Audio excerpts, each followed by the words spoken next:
One of the more exciting discoveries I made when I got into the world of home winemaking and mead making is that you can make wine or mead from jam, from fruit preserves, from, yeah, that's what I meant. From jam, from fruit preserves. These are mashed up fruits to which sugar has been added, and you put it on bread, you eat it with a spoon, or today you make it into wine. So here's the deal. I did some calculations from reading the nutrition facts to figure out how much sugar was in this jam, because you'll know alcohol is directly related to how much sugar you start out with. There's only about a pound of sugar in all three of these, meaning if we add all three to a gallon of water and we ferment that, we're only going to get somewhere like 5 or 6% ABV, which is a nice cider perhaps, but not a good wine. So, instead of adding just white table sugar, which is a neutral flavoring agent, I decided we're going to add 1.5 pounds of honey to reach basically a starting gravity of 1.09 or about 12% alcohol potential. So technically, this is a mead.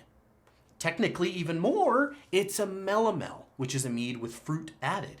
Even more technically, this is a melomel capsicumel because we're going to add peppers, hot peppers to it to make it spicy. It doesn't matter what you call it. This is a spicy strawberry, mead, wine, whatever.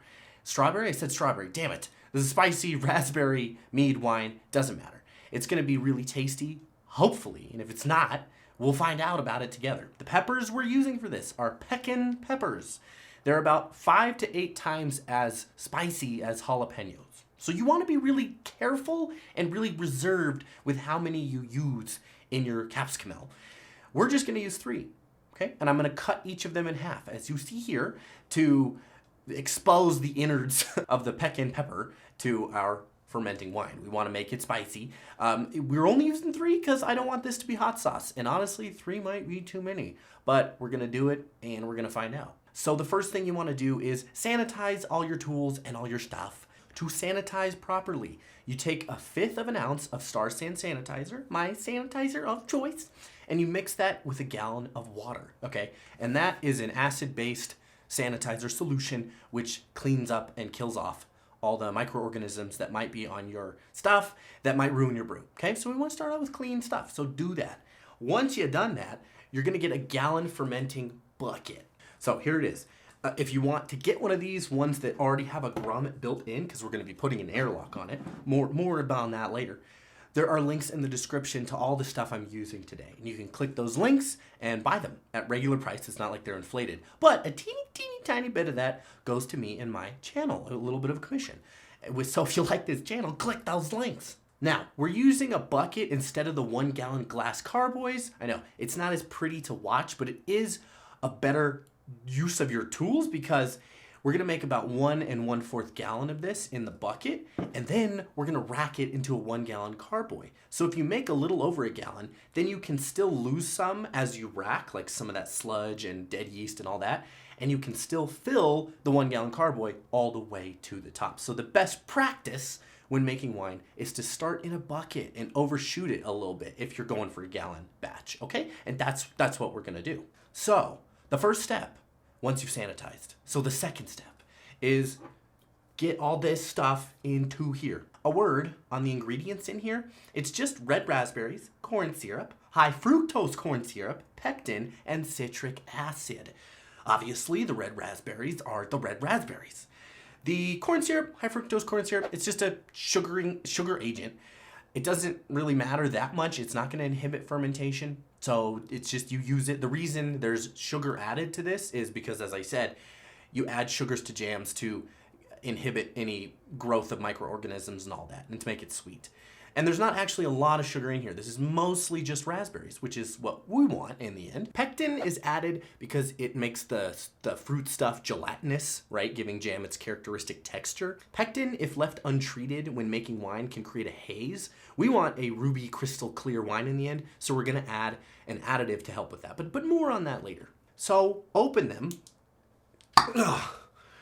and get them into here. You're gonna need a spoon. This shit, it don't pour, okay? We're just gonna use a big tablespoon because I have that lying around. Ugh. This ain't fancy, what we're doing right now. Let me taste a little bit of it. See if this is good stuff.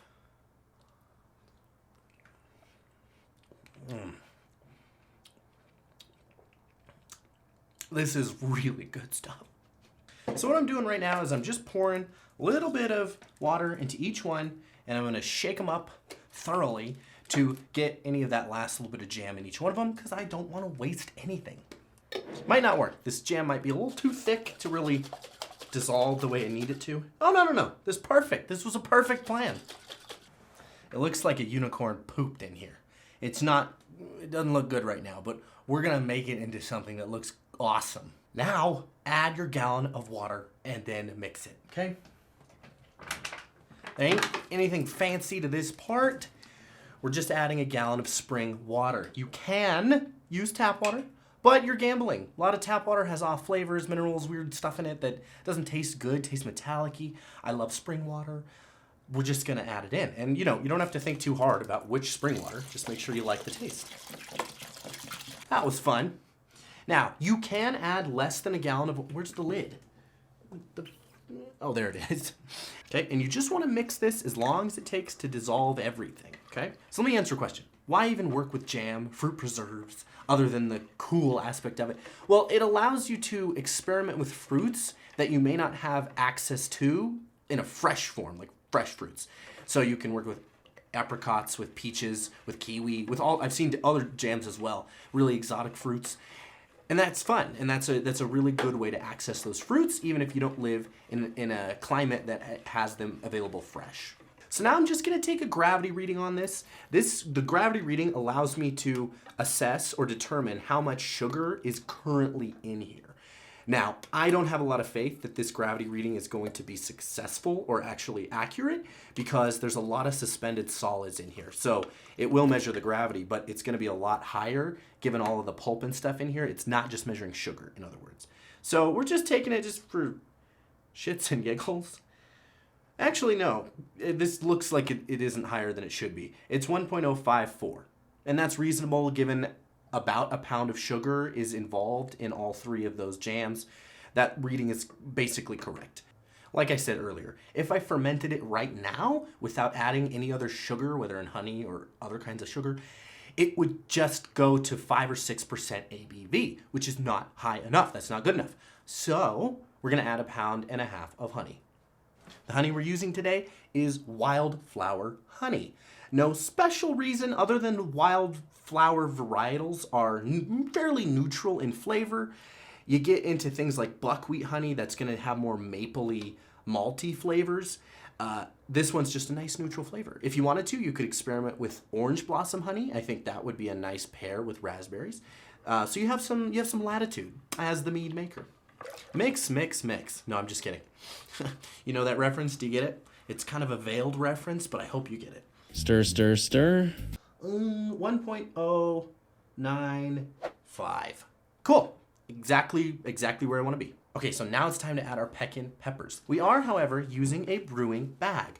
That way, the seeds don't get out into the wine, making it more difficult to get rid of them when we want to siphon this into secondary. So it's all just better to keep it in a little baggie that we can remove later. So just put them into the bag, like I'm doing here. Oh good, it fits all the way around.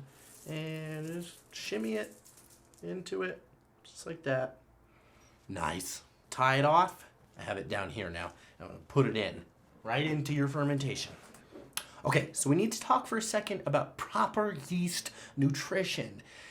Obviously, we're adding yeast to this, otherwise nothing would happen. Yeast is the catalyst that turns sugar into alcohol.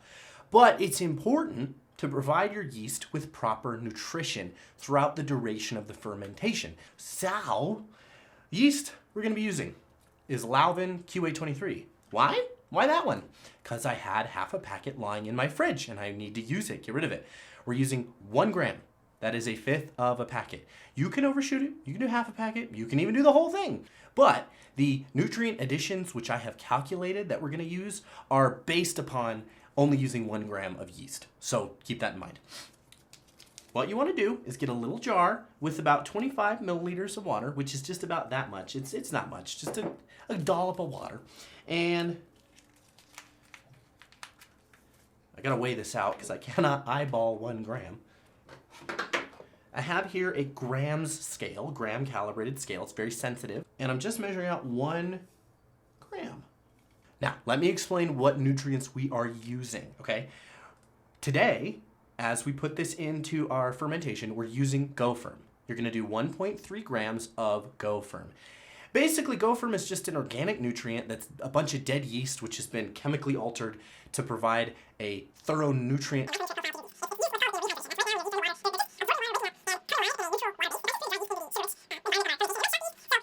Okay, this is too much information, guys. What the yeast are doing in here, they're just waking up in water. They're rehydrating, coming back alive. And what we want to add to that little mixture is GoFirm. It is an organic nutrient which just gives the yeast micronutrients to work with as they bud and replicate and build up their colony. That's why we add it today. It's meant for right at the beginning. So you want to put 1.3 grams into here. Once again, you probably should get a gram scale to measure this stuff out because I could not eyeball 1.3 grams. Okay, then shake it up, get it all homogeneous and mixed together, and just set that off to the side. It's gonna rehydrate. It says package directions about 20 minutes. So if you can wait that long, just wait 20 minutes, okay? That gives your fermentation basically a guarantee it's all gonna go swimmingly. Now, here's where it gets a little tricky, but I'm sure you can follow along, you can do this. You're gonna add Fermade O a couple different times over the next few days. Okay, so the GoFirm was for today, for right now. We're putting it into our fermentation here in 20 minutes. Then tomorrow and the next day, we're gonna add 1.5 grams of GoFirm for a total of about 3 grams. That's a lot of information. Maybe you don't need it. Maybe you don't care why they do what they do. Just follow what I'm saying and it'll all work out. If you didn't wanna do any of this, if you just wanted to sprinkle half a packet of yeast on top of our fermentation and let it go, would that work? Probably. Would it taste as good and be as successful a fermentation as it would if you followed all these steps? Probably not. The next thing you want to do is you want to get an airlock, okay? This is what it is. You fill it halfway with sanitizer water, and then all the CO2 that's produced can bubble out without letting any bugs or oxygen or bacteria in. So it's a one-way valve. And what you want to do is just go ahead and affix it to the top of your airlock. You press it into the grommet. And so now it's secure and ready to go. And obviously, once we pour in our yeast and nutrient, we will push this down and close it all off. Probably has been a little under 20 minutes, but I don't want to wait anymore. So, off this goes. Open this up. Just swirling around a little bit.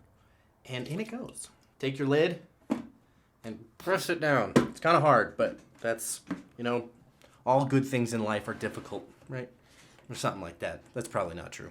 So this is now done and ready to ferment. So what can you expect over the next few weeks as it ferments? Well, the first is the obvious one, the production of CO2. You're gonna see activity in the airlock bubbling up every couple seconds. If you don't see any activity in the airlock after several days, it means your yeast were dead and you gotta repitch new yeast. And that's okay. The second thing is expect this to take about 2 to 3 weeks. It may take a little longer. Sometimes these simple fermentations take like a month and a half.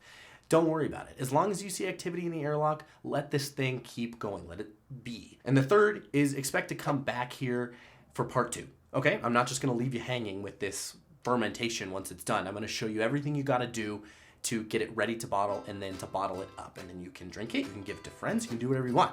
But that's gonna be in part 2. So just hang tight and watch your fermentation happen. I'm really excited about this one because it's unique. So watch more of my videos and have a great day.